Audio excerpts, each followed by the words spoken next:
Sorry about that. I was just saying good morning, folks. Welcome to Mornings with the Focus.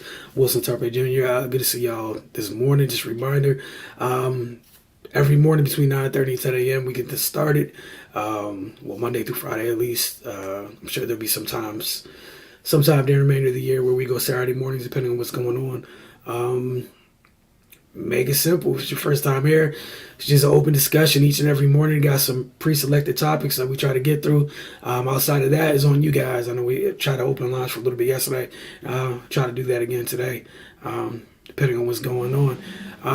We get to start off tonight. We've a week or almost a week and a half in the preseason in the NFL.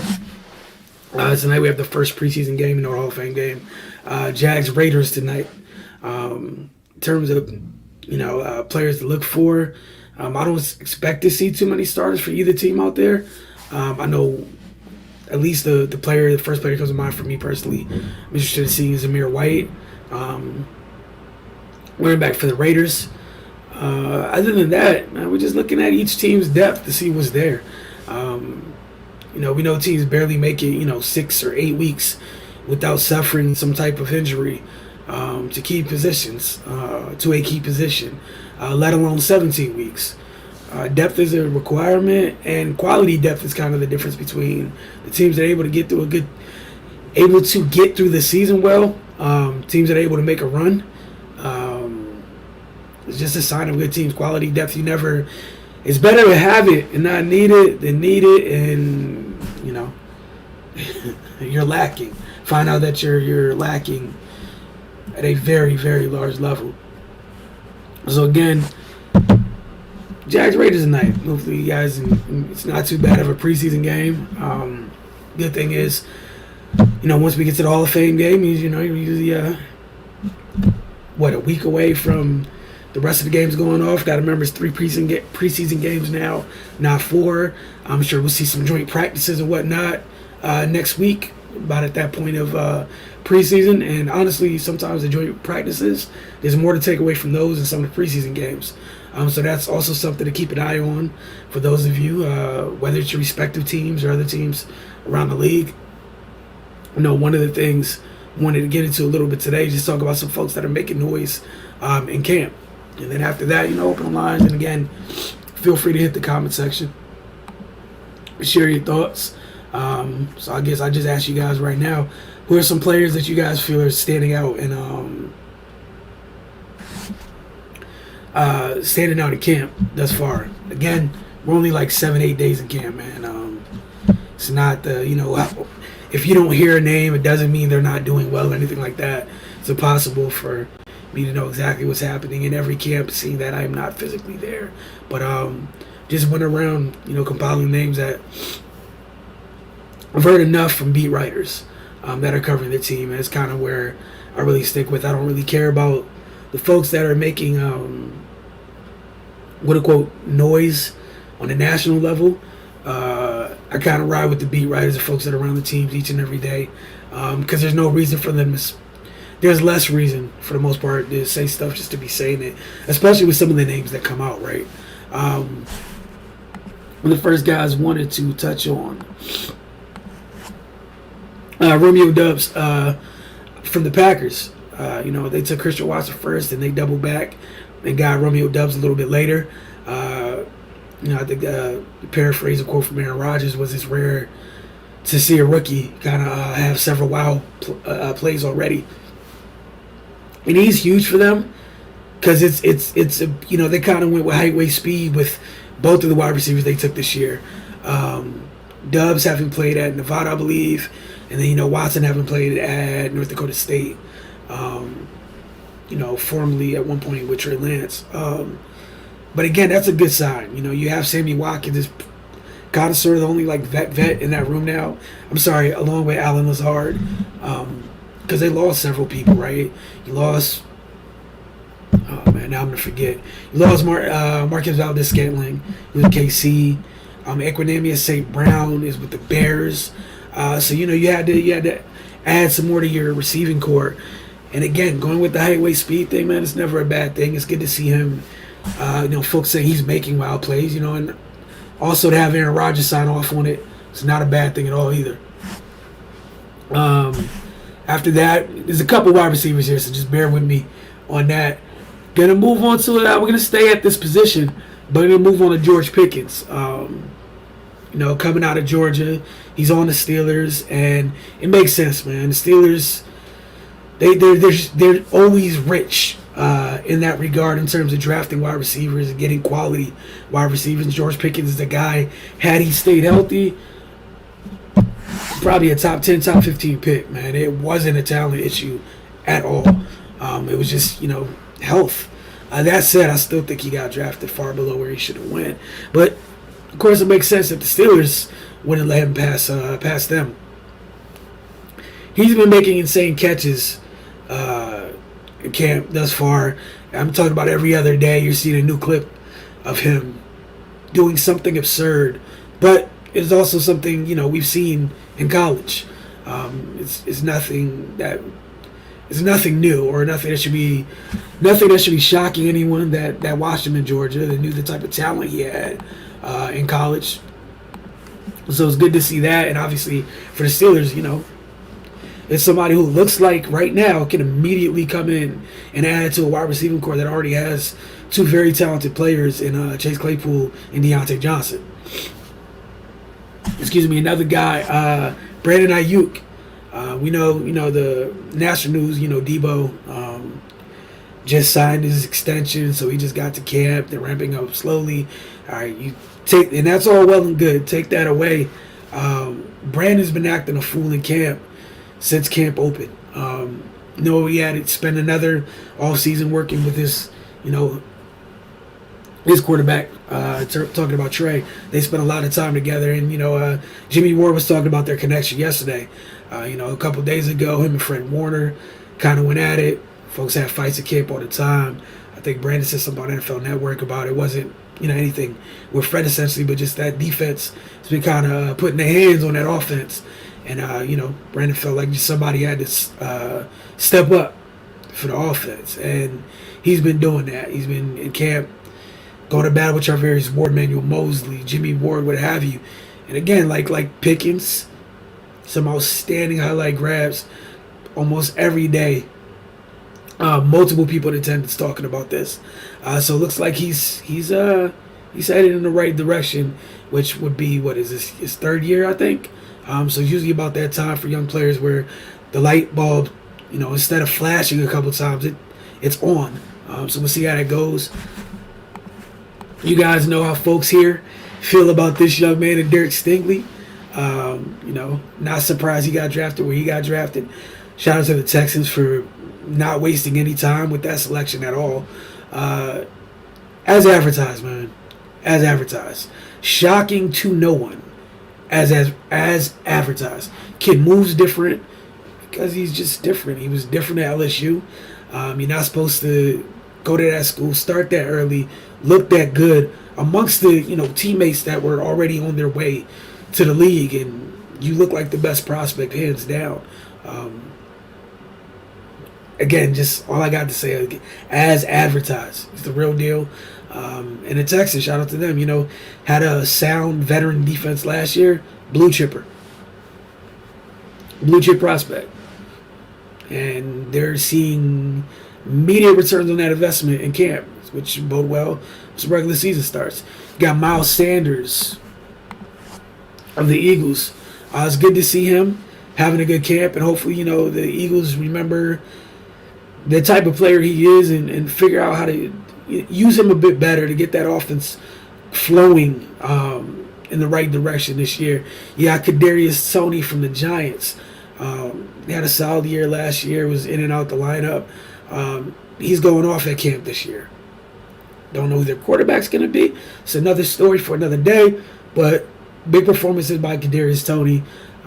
He plays in one of those tough markets where they will find something.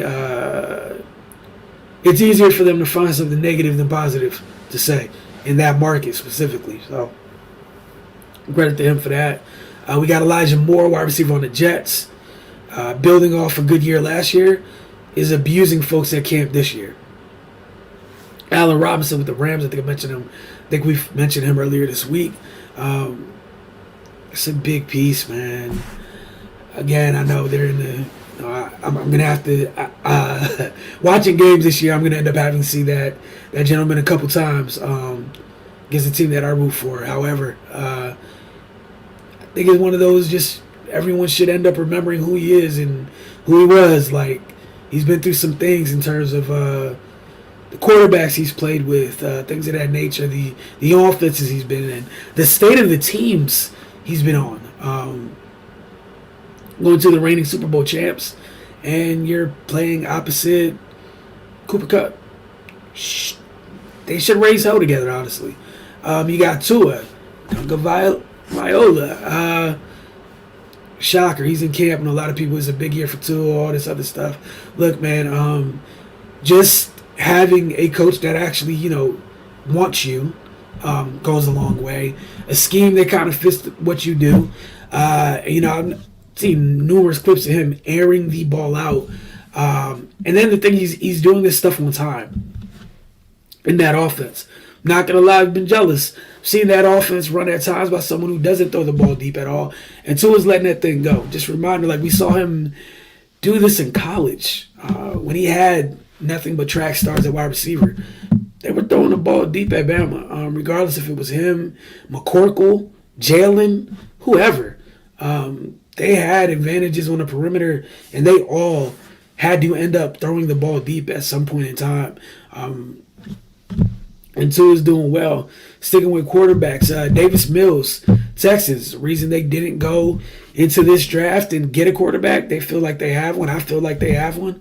And he's it looks like he's taking steps in the right direction, so kudos to him for that. And that's somebody to keep an eye on.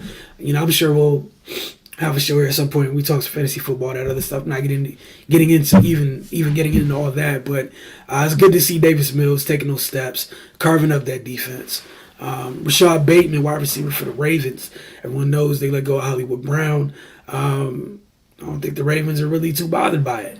It's just about the health of these young guys. You got Bateman, Duvernay, what have you, stepping up. But, it starts with Bateman, and it looks to several people, multiple reports, that he's been at camp, not only looking the part, but performing like it. Channing Tindall, linebacker of the Dolphins, freak of nature. And that's the type of thing that could really help a defense. It was already a good defense. You get those types of athletes in the middle of your defense, can go a long way. It took a few years, Eagles fans, but how about that? Jalen Reagor's making a little bit of noise in camp, and we'll see if that helps. We know it's a big year for him because, he doesn't have to be there anymore. They've done some things at wide receiver where he's not really truly needed.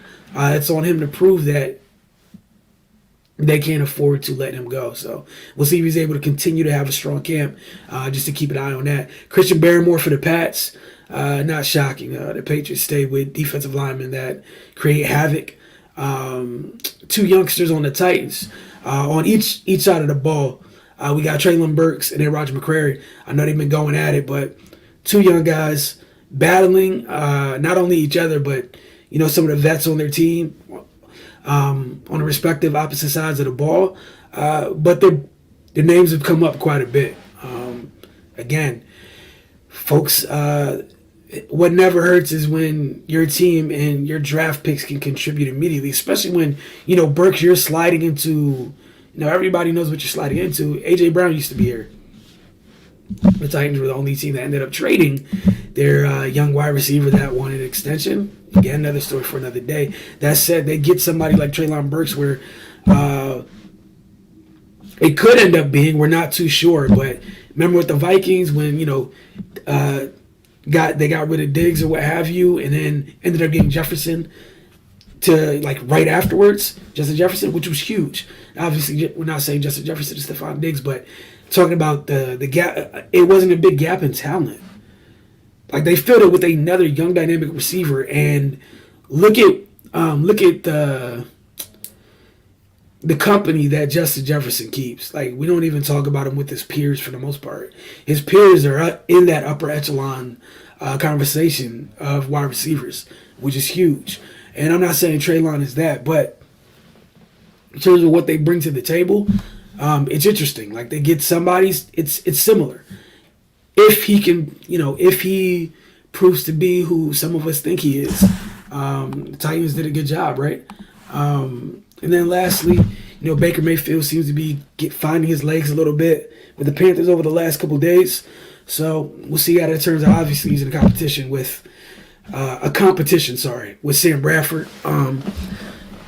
So it's Baker's job. It's just about him getting comfortable. So I'm kind of getting on the same page with Robbie Anderson a little bit. The one thing, Baker doesn't have an issue throwing the ball deep. It's just about making good decisions routinely throughout, 4 quarters of a game. But it looks like he's starting to pick things up a little bit. Again, we got Jags-Raiders tonight, so we'll be talking about that game a little bit tomorrow morning. But just a reminder, before we close things out, it's up to you guys what we talk about each day, man. Hit the comment section. Feel free to join the conversation, steer the conversation. It's on you guys, so appreciate all who's either tuned in, now, or if you watch later. We truly appreciate you guys. All right, I think this is Jesse. Barrymore could be All-Pro this year. Definitely could be. Like, he's a legit problem up there for the Pats. So credit to them for doing what they typically do. I think Barrymore's an Alabama guy. How about that?